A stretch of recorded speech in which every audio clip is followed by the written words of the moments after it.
I'm Chuck Wood, and this is your 2-minute tip for disciple making. Recently, I posted the orbit illustration on my Facebook, and Jim from Connecticut asked me to explain that. When we launch satellites or the space shuttle into space and we want them to orbit, they have to get the exact distance from the Earth in order to stay in this constant state of falling to orbit. If they get too far out, they just drift off into space. If they don't get far enough, they burn right back in. So it's really important you get the right distance. Same thing for us as Christians, that we get the right distance from worldly values. What we could do is we could get too close. 1 John 2:15 through 16, that explains the whole idea of loving the world. We can't afford to love the world's value system. It is completely different from God's value system, and ultimately it'll hurt us. We'll burn in.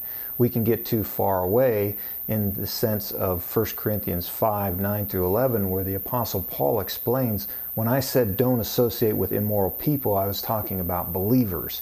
If you were to not associate with any immoral people, you'd have to leave the planet. So the Apostle Paul talks about that.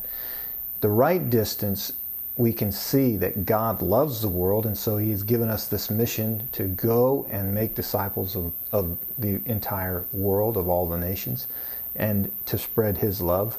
And then in Romans 12:2, it says, don't be conformed to the world, but be transformed by the renewing of your mind. So our whole value system is to be different.